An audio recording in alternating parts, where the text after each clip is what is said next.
دوستو سوچو، اگر سمندر کے نیچے ایک ایسی چیز ملے جو کسی اسپیس شپ یا یو ایف او کی طرح دکھے، اور جب لوگ اس تک پہنچنے کی کوشش کریں تو ان کا ہر اکوپمنٹ بند ہو جائے۔ یہ کوئی مووی کا سین نہیں، یہ ریئل لائف کا وہ راز ہے جو سائنٹسٹ کو بھی سمجھ نہیں آیا۔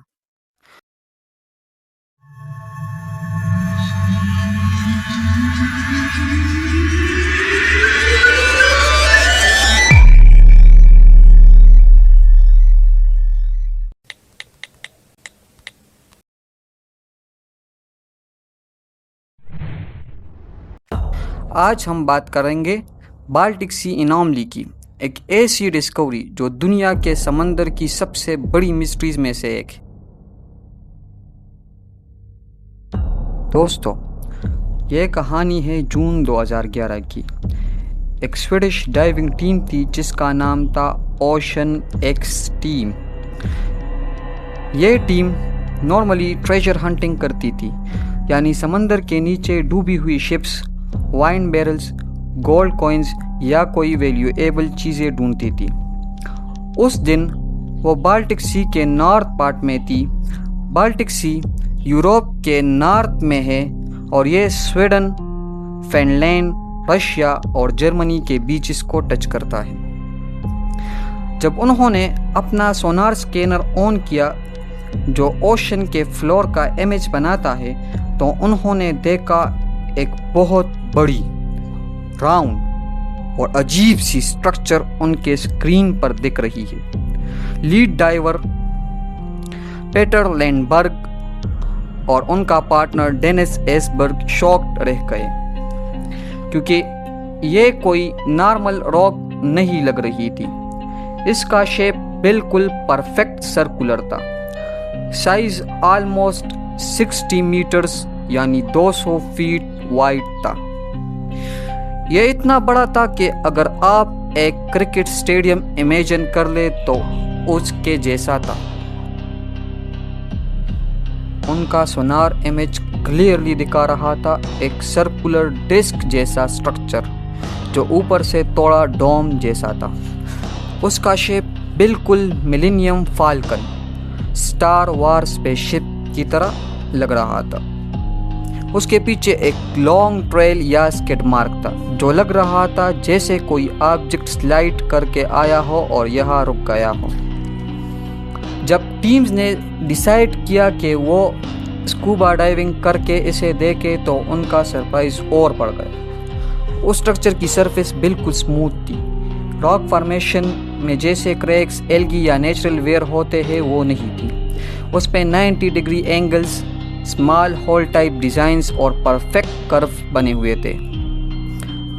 پیٹر لینڈبرگ نے کہا، اتنا بڑا اور اتنا پرفیکٹ راؤنڈ شیپ سمندر کے فلور پر دیکھنا امپاسبل لگتا ہے۔ وہ کہتے ہیں ان کو لگ رہا تھا کہ وہ کسی ایلین شپ کے اوپر کھڑے ہیں۔ دوستو، سب سے سکیری پارٹ یہ تھا جب بھی ڈائیورز 100-200 میٹر سی کے اندر جاتے تو ان کا کیمرہ بند ہو جاتا، سیٹلائٹ فون سگنل لوز کر دیتے، سونار سکینر کام کرنا بند کر دیتا تھا۔ لیکن جیسے ہی وہ اس آبجیکٹ سے دور جاتے ان کے سارے اکوپمنٹس واپس نارمل کام کرنے لگتے۔ اب سوچو، اگر یہ کوئی نارمل راک ہوتی تو الیکٹرانکس ڈسٹرب نہ ہوتا۔ میگنیٹک فیلڈ نیچر راکس میں اتنی پاورفل نہیں ہوتی۔ یہ صرف تب ہو سکتا ہے جب کوئی ایڈوانسڈ میٹل یا ٹیکنالوجی بیس سٹرکچر ہو۔ اوشن ایکسٹریم کا کہنا تھا کہ جس وقت ہم وہاں تھے ایسا لگ رہا تھا جیسے کوئی ہمیں بلاک کر رہا ہے یا ہائڈ کر رہا ہے۔ یہ الیکٹرو میگنیٹک انٹرفیرنس اس تھیوری کو سٹرونگ کرتا ہے کہ یہ ایلین اسپیس شپس ہو سکتی ہے۔ کنسپائریسی تھیورسٹ کا کہنا ہے یہ کوئی اینشنٹ ایلین اسپیس شپ ہے جو تھاؤزنڈز آف ایئرز پہلے لینڈ ہوئی تھی۔ اس کا شیپ اور ڈیزائن کسی بھی نون راک فارمیشن سے میچ نہیں کرتا۔ اس سٹرکچر کے اندر جیسے پورٹلز یا گیٹس بنے ہوئے ہیں وہ لگتا ہے جیسے کہ یہ ایلین ٹیکنالوجی ہے۔ وہ کہتے ہیں اگر یہ صرف راک ہوتی تو اتنا سیمیٹریکل ڈیزائن نہیں ہوتا۔ اس کا اسکیڈ مارک کلیئرلی دکھا رہا ہے کہ یہ لینڈ کرتے ہوئے سلائڈ ہوئی ہے۔ کچھ لوگ اسے ملینیم فالکن آف دا سی بھی کہتے ہیں کیونکہ اس کا ڈیزائن بالکل اس فکشنل اسپیس شپ جیسا ہے۔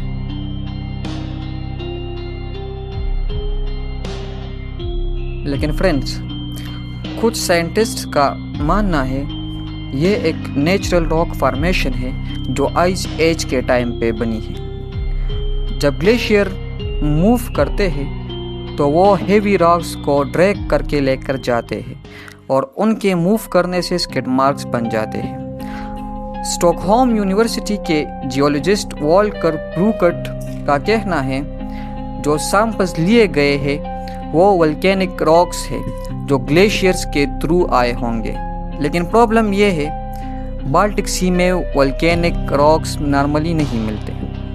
اسٹرکچر کے ڈیزائن پہ پرفیکٹ سیمیٹری اور پیٹرنز ہے جو نیچرلی بننا مشکل ہے، اسی وجہ سے یہ تھیوری سب کو کنونس نہیں کر پائی۔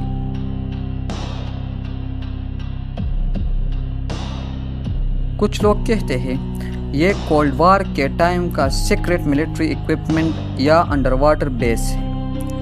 ہو سکتا ہے یو ایس یا سوویت یونین نے انڈر واٹر اینٹی سب مرین ڈیوائس بنائی ہوں، لیکن جب ملٹری ریکارڈز چیک کیے گئے تو کوئی پروف نہیں ملا کہ اس ایریا میں کبھی کوئی سیکرٹ سٹرکچر انسٹال کیا گیا تھا۔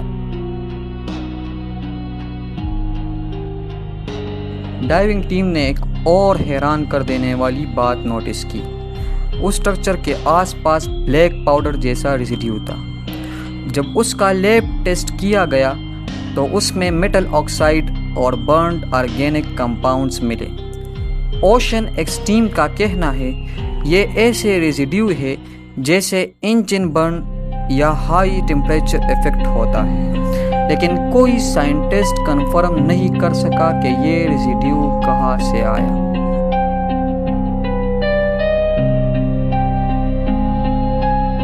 فرینڈز، اتنا بڑا ڈسکوری ہونے کے بعد بھی سویڈش گورنمنٹ نے کوئی آفیشیل ریسرچ نہیں کی۔ اوشن ایکسٹریم کا ایکسپیڈیشن فنڈ روک دیا گیا۔ کنسپائریسی تھیورسٹ کہتے ہیں یہ انٹینشنلی چھپایا جا رہا ہے تاکہ لوگوں کو ایلین یا ملٹری سیکرٹس نہ پتہ چلے۔ فنڈنگ ایجنسیز کو بولا گیا کہ اس پروجیکٹ پہ پیسہ ویسٹ مت کرو۔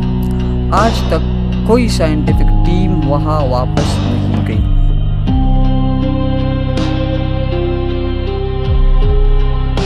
فرینڈز، 2014 کے بعد کوئی ایکسپیڈیشن نہیں ہوئی۔ اوشن ایکسٹریم کے لاسٹ سکینز وہی سونار امیجز تک لمیٹڈ ہے۔ کوئی نہیں جانتا یہ کوئی ایلین اسپیس شپ ہے، کوئی اینشنٹ ہیومن سویلائزیشن کا آرٹیفیکٹ ہے یا صرف ایک عجیب نیچرل راک فارمیشن۔ یہ مسٹری ابھی تک انسولڈ ہے اور شاید ہماری زندگی میں اس کا سچ کبھی سامنے نہ آئے۔ تو دوستو، آپ کو کیا لگتا ہے؟ کیا بالٹک سی اناملی ایک ایلین اسپیس شپ ہے؟ کیا یہ اینشنٹ سویلائزیشن کا سٹرکچر ہے یا صرف ایک راک فارمیشن ہے جسے ہم سمجھ نہیں پا رہے؟ کمنٹس میں ضرور بتائیں۔ ایسے ہی انٹرسٹنگ اور مسٹیریس سائنس فیکٹس کے لیے چینل کو سبسکرائب کریں، ویڈیو کو لائک کریں اور بیل آئیکن پریس کرنا نہ بھولیں۔ ملتے ہیں اگلے ویڈیو میں ایک نئے راز کے ساتھ۔ اللہ حافظ۔